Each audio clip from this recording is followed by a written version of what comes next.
আসসালামু আলাইকুম প্রিয় ভিউয়ার্স, কেমন আছেন সবাই? সবাইকে রমজানুল মুবারক। আজকে আপনাদের সামনে চলে আসলাম একটা প্রশ্ন অনেকগুলো মানুষের করা আর কি, বেশ অনেকজন একই সাথে প্রশ্ন করেছে। সামারিটা আমরা বুঝতে পারছি যে কোন জায়গাটায় আপনারা জানতে চাচ্ছেন। তো এই জন্য এক একজনকে এভাবে উত্তর দিলে তো আমাদের অনেক সময় লাগবে, তো আমরা একটু ওয়েট করি এই জন্য যে প্রশ্নগুলো যদি সিমিলারিটি দেখি বা গুরুত্বপূর্ণ মনে করি তখন ওগুলোর উত্তর আমরা দিয়ে থাকি। তো ধন্যবাদ আপনাদের প্রশ্ন করার জন্য। আজকের প্রশ্নের আপনাদের প্রশ্নের যে ধারাবাহিকতা সেগুলোর উত্তর আমার এই বলার মাধ্যমে হয়ে যাবে আশা করি।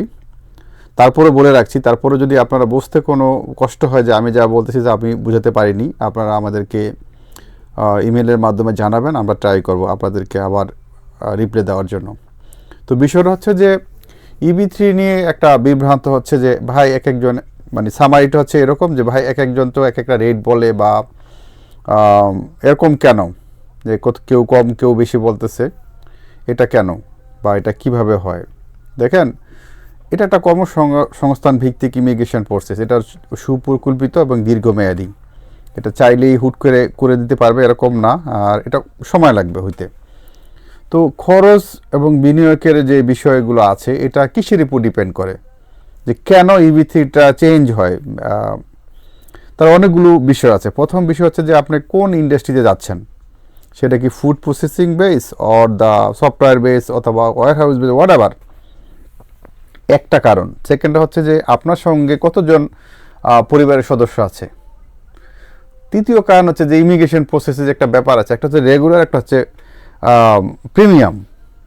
প্রিমিয়াম করলে আপনার রেট বেড়ে যাবে, এটাও মাথায় রাখতে হবে। চতুর্থ নম্বর বিষয় হচ্ছে যে স্টেট নির্বাচন। ধরেন যে আপনি ক্যালিফোর্নিয়া, নিউ ইয়র্ক, এগুলো খুব জনবহুল, এখানে মজুরিটা মিনিমাম ওয়েজের যেটা এটা বেশি, আবার লিভিং কস্ট একটু বেশি, বাট লাইফটা একটু অন্যরকম। তো তাহলে কী কী বিষয় আমরা পাইলাম? প্রথম হলো ইন্ডাস্ট্রি, যে আপনি কোন ইন্ডাস্ট্রি যাবেন, যখন নির্বাচিত হয় তখন সেখানে একটা ভেরিয়েশন আছে। সেকেন্ড থিং হচ্ছে যে আপনার সব পরিবারে কতজন সদস্য আছে, সেখানেও টাকাটা আপ অ্যান্ড ডাউন করে। ইমিগ্রেশন অপশনের একটা বিষয় আছে, সেটা হচ্ছে যে আপনি রেগুলার প্রক্রিয়া যাবেন বা প্রিমিয়াম করবেন, প্রিমিয়াম করলে আপনারটা তাড়াতাড়ি হয়, এখানেও টাকার ব্যাপার আছে।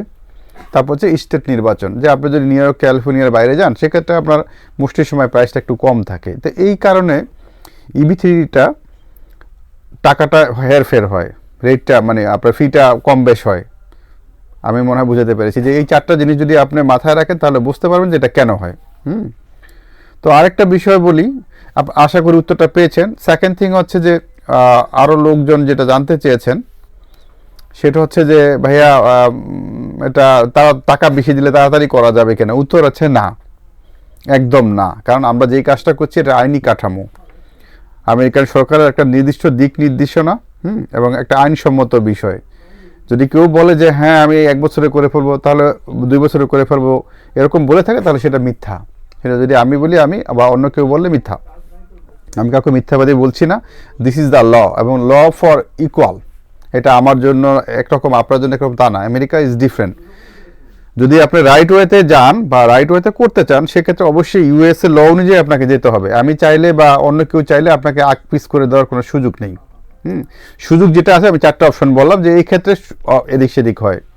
ধরেন আমরা যেটা করি যে আমরা বলছি যে আপনার LC যেটা হয় আর কি, লেবার সার্টিফিকেশন হয়ে যাওয়ার পরে I-140 যখন আপনি অ্যাপ্রুভ করতে যাবেন, সেটা 2 থেকে 14 মাস আমরা বলে থাকি। কিন্তু যদি আপনি এখানে প্রিমিয়াম করেন সেটা 3 মাসের মধ্যে হয়ে যায়। তার মানে কি, এটা আপনি সেভ করলেন, কিন্তু পক্ষান্তরে আপনাকে যে প্রিমিয়াম করবেন সেই জন্য আপনাকে একটা এক্সট্রা ফি দিতে হবে। That's the different. তো কেউ আপনাকে কম বলে থাকতে পারে, কিন্তু আপনাকে এটা বলে নাই যে আপনারটা কি রেগুলার করবে কি প্রিমিয়াম করবে। বাট নিয়ম হচ্ছে বলে দেওয়া যে ভাই আপনি যদি প্রিমিয়াম করেন তাহলে টাকাটা এরকম আসবে, প্রিমিয়াম না করলে এরকম আসবে। তারপরে পরিবারের যে বিষয়টা বলতেছিলাম সেটা হচ্ছে যে দেখেন, আপনার জন্য একটা প্যাকেজ আছে, বাট আপনার পরিবারে যদি 3 জন সদস্য থাকে তাদের গ্রিন কার্ডের ফি আছে, তাদের ভিসা ফিগুলো আছে। তো এগুলো তো কে দেবে? এগুলো আপনাকেই দিতে হবে, তখন টাকাটা আপনার বাড়বে। আর যদি আপনার অ্যাকাউন্ট টাকা কমবে, আপনার যদি পরিবারে 5 জন সদস্য থাকে, স্ত্রী থাকে, 3টা বাচ্চা থাকে, তার মানে কি আপনারা 5 জনের পরিবার, তো আপনার জন্য তখন গ্রিন কার্ডের ফিটা বাড়বে। আর যদি আপনি একা হন তাহলে আপনার এইগুলো দিতে হচ্ছে না। That's the different. টাকাটা এইভাবে ভেরিয়েশন হয়। আর সেকেন্ড থিং হচ্ছে দেখেন, আমরা বরাবর বলি, সবাইকে বলি যে এটা একটা ধৈর্য, মানে যদি আপনার ধৈর্য না থাকে, আপনার যদি সামর্থ্যবান না হন, তাহলে এইটা আপনার এখানে আসা উচিত না। যেমন আপনার জমানো টাকা দিয়ে আপনি EB3 করবেন, আল্লাহ না করুক আপনার একটা বিপদে পড়লে আপনি কি করবেন? আপনি তো অলরেডি টাকা দিয়ে ফেলছেন, আপনাকে টাকা কেউ ব্যাক দিবে না। আপনি মাঝপথে এসে বললেন যে ভাই আমি EB3-তে যাচ্ছি না, তো যাচ্ছেন না ভালো কথা, কিন্তু আপনি যেই টাকাটা বিনিয়োগ করলেন এটা তো আপনাকে কেউ ব্যাক দিবে না, কারণ তারা তো আপনার জন্য কাজ করছে, এটা কি ব্যাক দিবে না। সো দ্যাট এরকমটা কেউ করবেন না যে আপনার ইমার্জেন্সি মানি, যখন মানুষ জমানো টাকা যে এটা দিয়ে আমি এটা করবো না, এটা করবেন না। যদি আপনার মনে করেন যে আপনার ওয়েস্ট মানি আছে বা আপনার বিনিয়োগ করা, জাস্ট কল দ্য আমি সবসময় বলি এটা একটা বিনিয়োগ, যে আপনি যদি চাচ্ছেন যে আপনি আমেরিকা যাবেন, আপনার সামর্থ্য আছে, you can do it, but not like that যে আমার কিছু জমানো টাকা আছে, এটা আমার পেনশনের টাকা, আমার বাবার পেনশনের টাকা, এটার পর আমার এখন মানি নাই। তারা এই ধরনের ঝুঁকি না নেওয়াই ভালো। এই ধরনের ঝুঁকি না নেওয়াই ভালো। যদি আপনার ধৈর্য থাকে, এই দীর্ঘমেয়াদী একটা প্রক্রিয়া 4 বছর 3 মাসের মতো লাগতেছে, এটা যদি এই সময়টা দেওয়ার মতো সময় যদি আপনার থাকে, বা মাঝপথে যে 3টা পেমেন্ট আছে, এটা যদি আপনার দেওয়ার মতো সামর্থ্য থাকে, এবং এই দিতে যদি আপনার কষ্ট না হয় যে জমি জমা বিক্রি করতে হবে, ধার করতে হবে বন্ধু বান্ধবের কাছ থেকে, তাহলে এই ধরনের কাজে না যাওয়াই বেটার। আর আপনাদের যে কোনো জিজ্ঞাসার জন্য আমরা আসি। তারপরে যদি আমার কথা যদি আপনারা বুঝতে না পেরে থাকেন, আমাদের পেজ আছে, ওখানে লিখতে পারেন, অথবা আমাদের ইমেল করতে পারেন যে ভাই আমি এই জিনিসটা বুঝি নাই, আমরা আপনাকে চেষ্টা করব আপনাকে বোঝানোর জন্য, পার্সোনালি কল করে ফোন নাম্বার দিয়ে রাখবেন, আমরা বোঝানোর চেষ্টা করব। ধন্যবাদ সবাইকে, ভালো থাকবেন, শুভরাত্রি।